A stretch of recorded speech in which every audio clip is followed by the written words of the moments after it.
terlalu memprioritaskan sebuah aplikasi yang tunggal yang namanya SIPD. Tetapi ada PR yang besar yang Kementerian Dalam Negeri seolah-olah alfa dan selalu eh, melupakan hal ini, yaitu pesan dari Presiden Jokowi bagaimana agar supaya pengelolaan keuangan daerah kita lebih simpel, lebih sederhana. Bagaimana supaya aparatur sipil negara tidak dihabiskan waktunya hanya untuk membuat SPJ. Bagaimana birokrasi pengelolaan keuangan daerah dibuat semakin pendek. Malah Kementerian Dalam Negeri menambah birokrasi demi birokrasi dalam hal pengelolaan keuangan daerah. Muncullah subkegiatan. Untuk apa subkegiatan dalam APBD?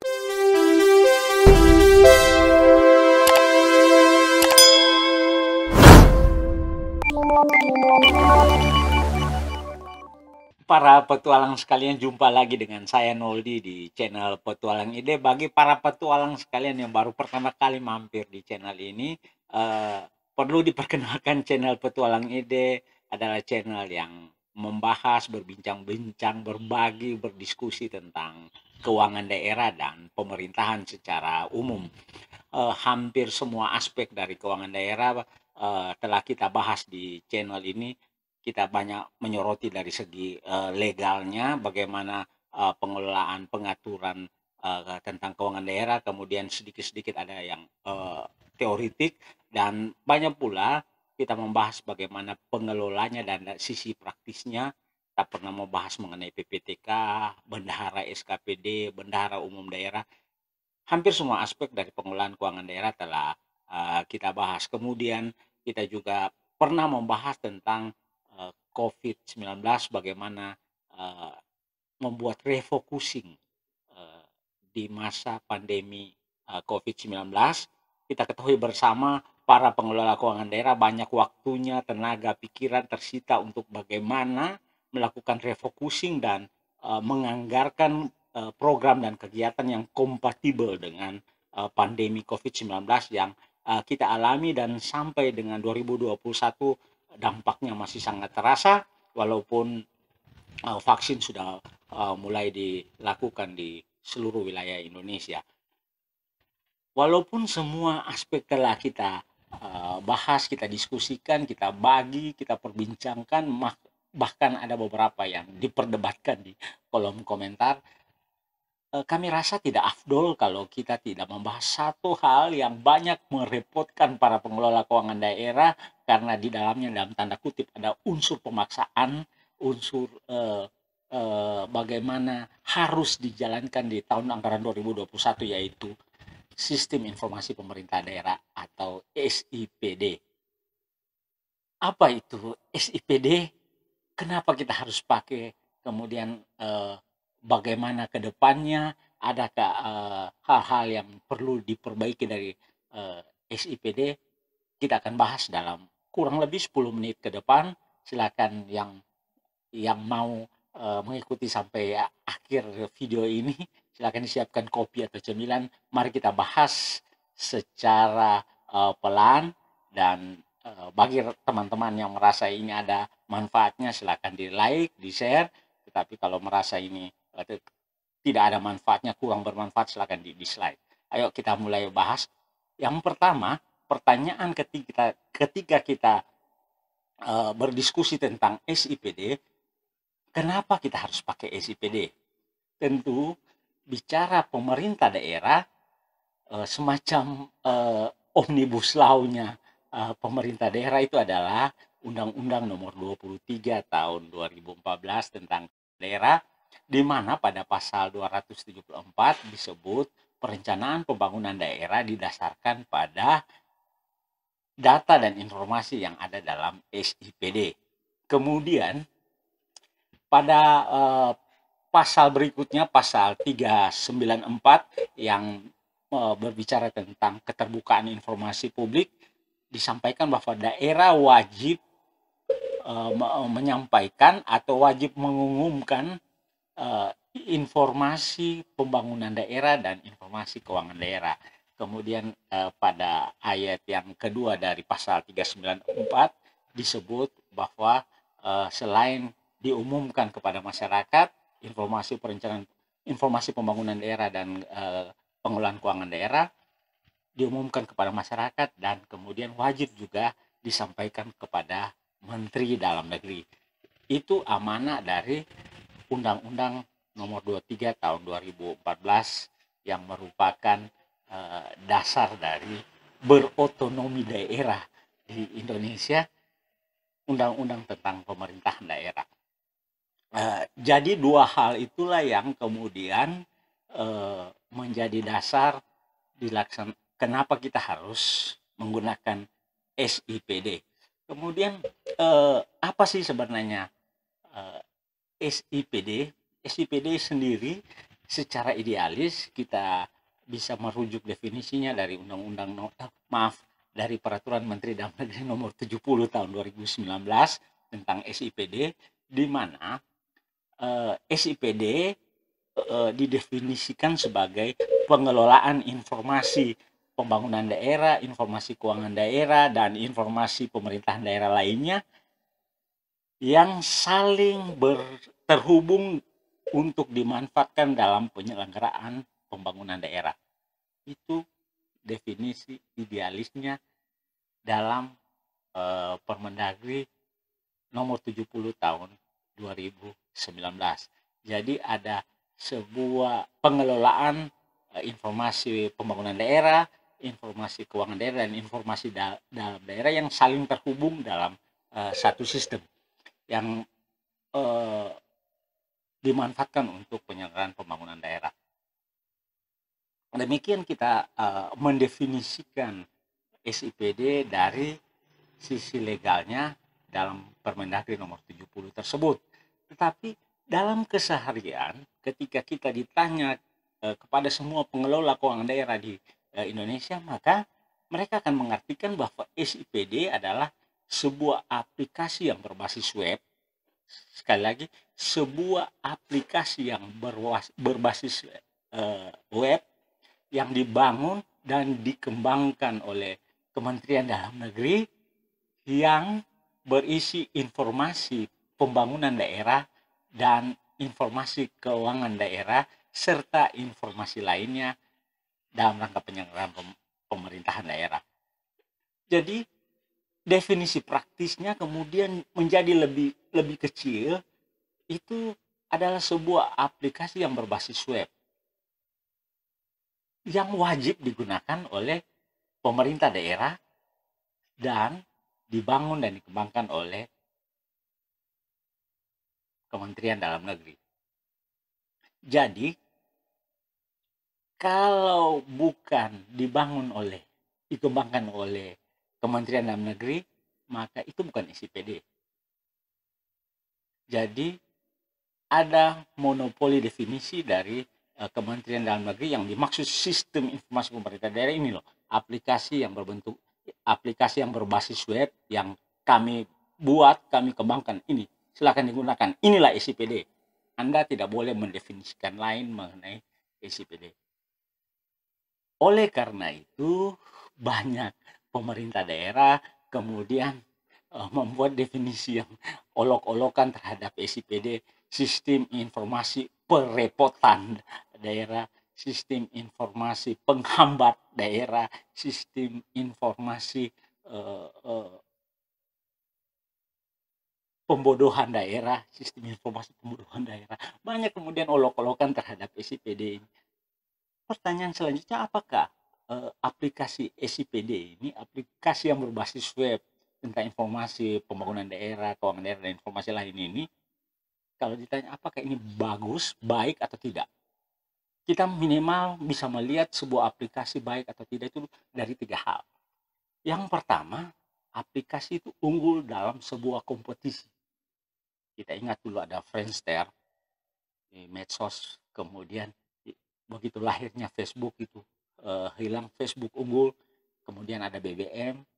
Jadi kita punya pengalaman dengan aplikasi-aplikasi yang berkompetisi, dan siapa yang tidak mampu mengembangkan dirinya, dia akan hilang dan akan digunakan yang lebih kompatibel dengan kepentingan atau keperluan orang terutama yang lebih sederhana untuk digunakan, lebih dimengerti oleh banyak orang. Kita ketahui Friendster dulu, kemudian lahirlah YouTube, hilang Friendster, kemudian Facebook, dan sekarang ada yang lalunya ada BBM, BlackBerry Messenger, kemudian hilang dengan adanya WhatsApp, sekarang ada Telegram, ada persaingan yang sekarang sedang berlangsung antara Google Meet dengan Zoom, kayaknya Zoom lebih banyak digunakan. Itu aplikasi yang digunakan karena ada persaingan dan yang terbaik lah yang akan digunakan oleh orang. SIPD lain, teman-teman sekalian, SIPD adalah sebuah produk yang dimonopoli. Semua hal, semua produk yang monopoli biasa perkembangannya uh, tidak akan cepat, upgrade-nya akan lambat karena memang monopoli. Orang dipaksa untuk gunakan itu, orang mau komplain juga tidak ada pilihan lain. Dan monopoli yang dibuat dengan pemaksaan lewat aturan itu memang kesannya semena-mena, tetapi ya mungkin ada tujuan yang jauh lebih besar yang uh, di, dituju oleh Kementerian Dalam Negeri. Jadi pertanyaan untuk pertama, apakah aplikasi ini baik? SIPD menurut dari sudut pandang itu tidak baik karena tidak membiarkan ada kompetisi dari aplikasi-aplikasi lain yang sudah di-develop oleh banyak pengembang. Kita ketahui daerah selama ini kalau kita rujuk data statistik paling banyak menggunakan SIMDA yang dikembangkan oleh BPKP, dan itu luar biasa, sudah di tahapannya sudah sangat bagus, sudah terintegrasi perencanaan, kemudian keuangan, dan sampai dengan sakit akuntabilitas sudah ada semua di situ, tetapi semua itu harus disingkirkan karena harus menggunakan SIPD. Kemudian kedua, lahirnya surat edaran dari Dirjen Keuangan Daerah nomor 903235 yang menyebut banyak kendala dalam penggunaan penatausahaan keuangan di dalam sistem SIPD, sehingga diperbolehkan menggunakan aplikasi lain. Nanti kita bahas berikutnya hal tersebut, tetapi dari surat tersebut bisa kita simpulkan bahwa SIPD adalah sebuah aplikasi yang tidak user friendly. Tidak user friendly artinya sebuah aplikasi yang baik tidak membutuhkan waktu yang lama, energi yang banyak untuk orang dapat menggunakan aplikasi tersebut. Itu yang user friendly, dan aplikasi seharusnya memang dibangun untuk user friendly. Makanya ada running test yang cukup untuk para user menggunakan aplikasi tersebut. Jadi selain harus akurat, harus valid, juga harus user friendly tentunya. Itu kedua. Dari sisi user friendly-nya, maka aplikasi ini baik atau tidak? Tidak. Ini sudah terbukti banyak daerah yang belum lancar dalam menggunakan aplikasi tersebut. Kemudian yang ketiga, dari sisi penganggaran. Kemendagri mengklaim ini gratis, sehingga ya buanglah yang semua yang sudah aplikasi yang sudah dipakai daerah, walaupun daerah membelinya mungkin dengan dana yang tidak sedikit. Gunakanlah aplikasi SIPD karena ini gratis. Padahal daerah sendiri harus kemudian menganggarkan kembali untuk melakukan BIMTEK, sosialisasi dan sebagainya terhadap aplikasi ini. Memang banyak diselamatkan oleh COVID, di mana semua virtual, tetapi minimal daerah mengeluarkan lagi energi untuk mempelajari hal tersebut.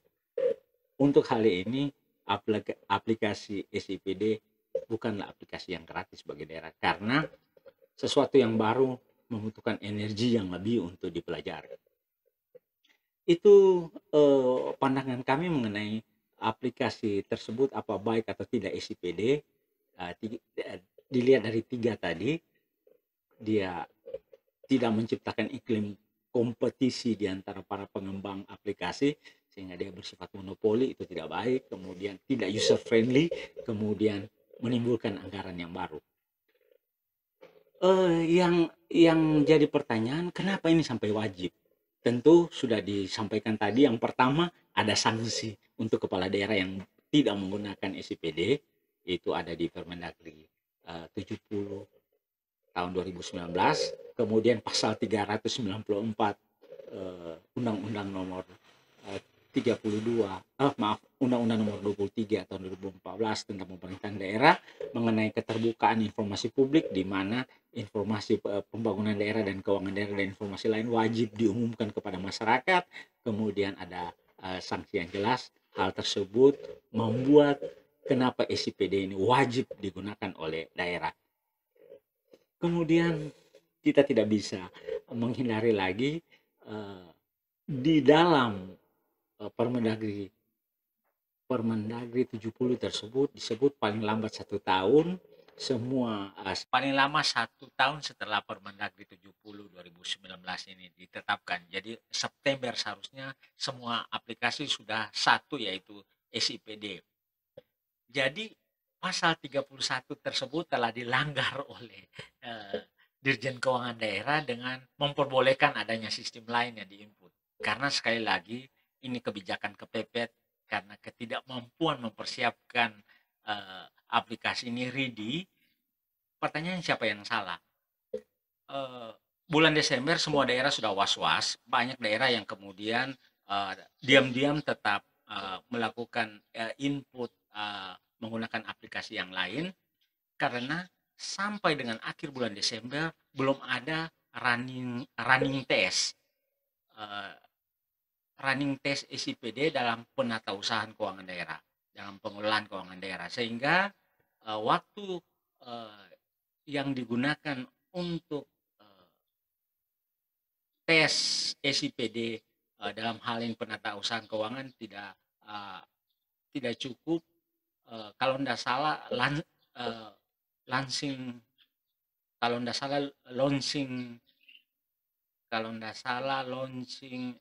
penatausahaan keuangan SIPD itu nanti tanggal 27, 28 atau 29 Desember, sehingga waktu yang digunakan sangat terbatas. Wajar kalau kemudian jarak antara launching dengan pelaksanaan penatausahaan itu sangat dekat dan banyak bug, istilah sistemnya, banyak hal yang sebenarnya harus disosialisasikan cukup, itu belum. Sekali lagi ini karena di awal sudah kita sampaikan ini aplikasi baru, kemudian ini aplikasi yang tidak user friendly. Banyak hal yang sebenarnya bisa disimpulkan tetapi dibuat berbelit-belit dalam aplikasi ini. Bagaimana solusi terhadap hal tersebut? Dari awal dalam banyak kesempatan kami apabila berbicara dengan pihak-pihak yang memiliki link terhadap SIPD, yang memiliki kewenangan untuk memberikan input bagi pengembang SIPD, kami selalu sampaikan bahwa buatlah link dari semua aplikasi yang sudah digunakan oleh daerah, dibuat link sehingga itu otomatis masuk ke SIPD. Tetapi mereka tetap ngotot harus dengan satu sistem, sehingga semua aplikasi yang ada di tempat sampahkan, dibuang, kemudian hanya menggunakan SIPD yang belum ready untuk dipakai. Belum ready bukan saja dari sisi sistemnya, aplikasinya, tetapi juga belum ready dari segi operator yang ada di semua daerah. Kita ketahui SDM yang ada di semua daerah tentu bervariasi, ada yang cepat menyesuaikan, ada yang belum. Begitu juga dalam satu daerah, di setiap SKPD memiliki SDM yang bervariasi. Yang kedua, sebenarnya Kementerian Dalam Negeri boleh banyak belajar dari aplikasi yang sudah stabil. Kita ketahui Bank Indonesia, Bursa Efek Indonesia, itu semua memiliki aplikasi yang sudah sangat stabil, sudah digunakan bertahun-tahun, berpuluh-puluh tahun malah, dengan pengembangan yang luar biasa dari tahun ke tahun. Kita kan menggunakan, misalnya saya menggunakan, BNI Sekuritas. BNI Sekuritas memiliki aplikasi, Beyond atau eSmart, kemudian itu terhubung dengan, Bursa Efek Indonesia. Demikian juga, di dunia perbankan. Masing-masing bank memiliki aplikasinya masing-masing dan itu terhubung dengan Bank Indonesia. Saya kurang tahu bagaimana, mekanismenya, yang jelas tidak ada Bank Indonesia, yang jelas tidak ada Bank Indonesia menyampaikan harus pakai satu aplikasi ini, aplikasinya Bank Indonesia atau Bursa Efek Indonesia ini harus gunakan, semua sekuritas yang ada harus gunakan, aplikasinya Bursa Efek Indonesia. Itu tidak ada, semua hanya di link dari masing-masing sekuritas, dari masing-masing bank ke aplikasi induk yang ada di Bank Indonesia maupun yang ada di Bursa Efek Indonesia. Hal tersebutlah yang seharusnya dikerjakan oleh Kementerian Dalam Negeri. eh, Tolong, bagi yang menonton ini yang memiliki akses ke pengembang atau pengambil kebijakan tentang SIPD, lakukan hal yang sama. Kami kira itu bisa dan itu membuat daerah, eh, lebih bisa berkreasi. Mungkin demikian, eh, eh, hal yang perlu diperhatikan.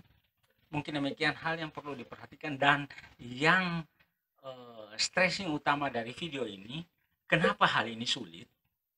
Kenapa SCPD ini sulit? Kami kira selain, aplikasinya tadi yang, monopoli, tidak user friendly, eh, saya kurang tahu bagaimana pola pikir yang mendesain ini. Kenapa harus tidak bisa di link seperti yang saya sampaikan Bank Indonesia atau Bursa Efek Indonesia yang bisa membuat aplikasi demikian. Dan terakhir untuk, mengakhiri, tapi yang paling penting pesan dari video ini adalah, kenapa Kementerian Dalam Negeri terlalu berambisi untuk menciptakan satu sistem, terlalu memprioritaskan sebuah aplikasi yang tunggal yang namanya SIPD. Tetapi ada PR yang besar yang Kementerian Dalam Negeri seolah-olah alfa dan selalu, uh, melupakan hal ini, yaitu pesan dari Presiden Jokowi bagaimana agar supaya pengelolaan keuangan daerah kita lebih simpel, lebih sederhana. Bagaimana supaya aparatur sipil negara tidak dihabiskan waktunya hanya untuk membuat SPJ. Bagaimana birokrasi pengelolaan keuangan daerah dibuat semakin pendek. Malah Kementerian Dalam Negeri menambah, birokrasi demi birokrasi dalam hal, pengelolaan keuangan daerah. Muncullah subkegiatan. Untuk apa subkegiatan dalam, APBD? Tentu ini menambah lagi satu step dalam pengelolaan keuangan daerah. Sekali lagi Kementerian Dalam Negeri jika menonton pejabat di Kementerian Dalam Negeri, para pengambil keputusan yang menonton video ini, pesan kami adalah prioritaskan, fokuskan bagaimana mendesain keuangan daerah yang lebih sederhana, lebih simpel. SPJ-nya, tidak jelimet karena, eranya bukan era lagi waktu aparatur sipil negara dihabiskan untuk mengurus SPJ. Keep it short and simple. Demikian mungkin, dari video ini. Mohon maaf kalau ada kata yang menyinggung pihak tertentu. Tentu, tidak ada maksud apa-apa. Kami hanya menginginkan keuangan daerah yang, lebih pro ke rakyat, lebih pro ke transparansi, lebih pro ke kemajuan, dan lebih pro ke kemajuan bangsa. Berkualitas dan memangkas birokrasi pengelolaan keuangan daerah. Itu jauh lebih prioritas dibanding dengan memonopoli sebuah sistem yang daerah sudah bangun dan daerah mampu untuk membangun tersebut. Bukankah pusat dalam kerangka otonomi daerah berperan dalam memberikan standarisasi, mengawasi, dan mengatur? Tidak usah pemerintah pusat terlalu menghabiskan waktunya untuk mengurusi hal-hal yang detail. Kami merasakan bahwa akhir-akhir ini memang kementerian sudah banyak mau mengurusi hal-hal yang detail. pada video kami sebelumnya kami menyampaikan bagaimana TPP saja, tambahan penghasilan pegawai negeri sipil, menteri mengatur pemotongan kalau terlambat masuk kantor, tidak masuk kantor dan sebagainya. Hal-hal detail yang di daerah saja hanya diurusi oleh kepala BKD. Tetapi Kementerian Dalam Negeri mengurusi hal-hal yang detail. Ada yang hal-hal yang sangat prioritas dan kami siap untuk memberikan masukan-masukan apabila dibutuhkan untuk bagaimana menciptakan keuangan daerah yang lebih sederhana tetapi berkualitas. Sekian dan terima kasih. Kita jumpa dalam video-video kami selanjutnya dan seperti biasa tetap semangat.